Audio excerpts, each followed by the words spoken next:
Hi guys, I'm Sonal and welcome to my channel. Today I'm making a Korean dish called Bibimbap. So Bibimbap is actually a mix of rice, vegetables and some meat, and there's a fried egg on top or an egg yolk.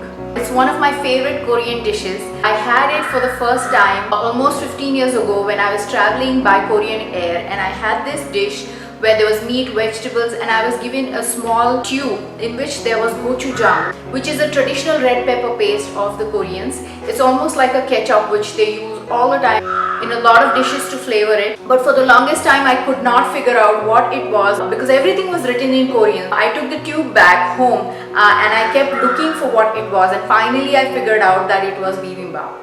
Now bibimbap obviously has rice. It's not a perfect keto dish, but we are going to make it keto by eliminating the rice. So you could add some cauliflower rice at the bottom and then all the other vegetables, meat and your egg on top. What I'm doing is I'm not using cauliflower because this dish tends to be high on carbs because there are a lot of vegetables in it, and also the gochujang paste is slightly sweet in taste. So I'm trying to cut down on the carbs as much as possible, and also I'm measuring all my veggies and taking so I don't go over my macros today. I think I've said enough about the dish. It is my favorite. Let's go ahead and make it. This is about 100 grams of chicken, to which I have added some minced garlic, a teaspoon of soy sauce and some toasted sesame oil. I'm going to leave this for marination and then prepare my vegetables in the meanwhile. These are all the vegetables that I have taken. 1/3 cup of mushrooms, over half a cup of baby spinach. This is 2 kinds of zucchinis which are going to come to about half a cup. This is some pea sprouts. Bibimbap is a lot about decoration. So you want it to look good in the end and you want as many colors as possible.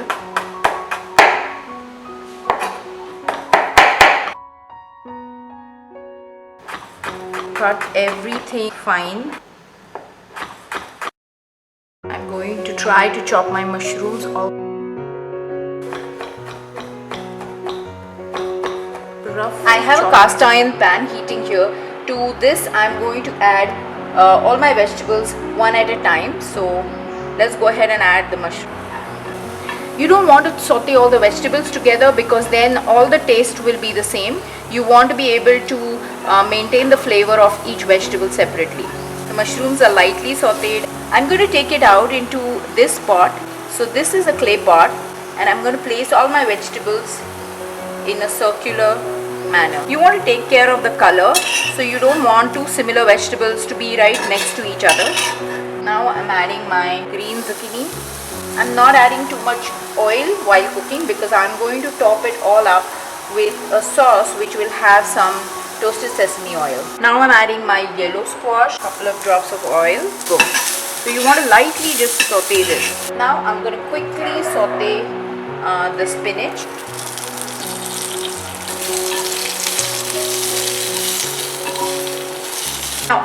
Now all our vegetables are ready. I'm going to add our chicken mince.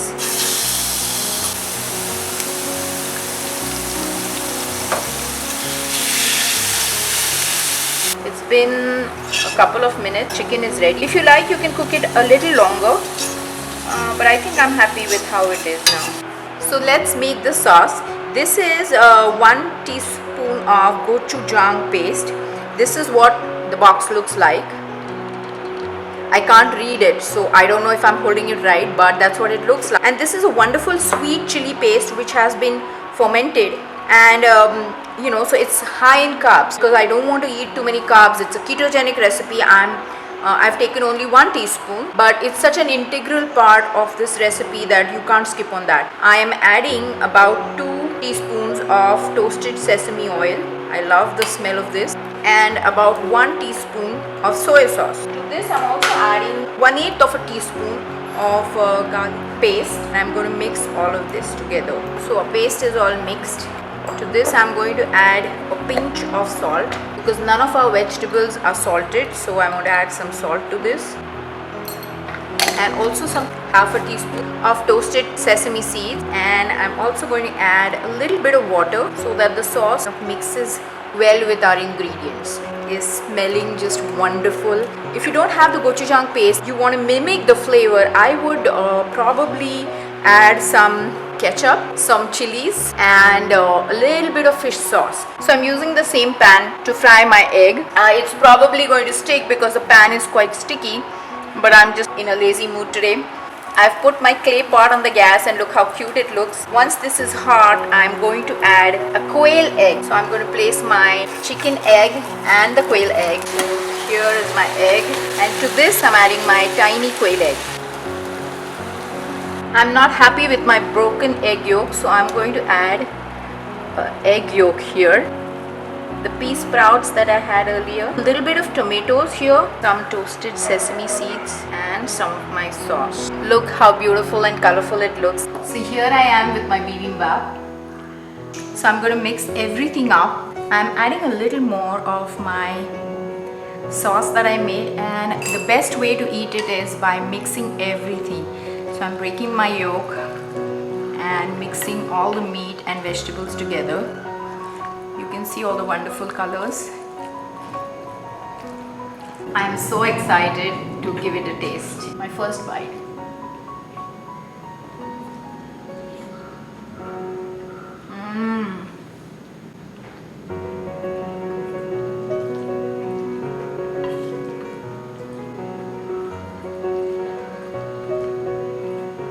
I think I can probably call it my favorite Asian dish. I love it every time that I make it, simply because the sauce is so incredible. The sauce that you make out of the gochujang paste is just, it's got such depth of flavor. It's spicy, sweet, and it's also got the umami flavor. So the whole sauce is so perfect that I think you could eat leather with it and it would taste good. So if you guys want to try this recipe, I suggest you buy the exact ingredients. So getting the gochujang sauce is very, very important. But if not, I'm sure you can recreate this by another recipe which can be made from chilies or some ketchup. I'm going to add the recipe in the description. Let me know how it turned out for you in the comment section under the video.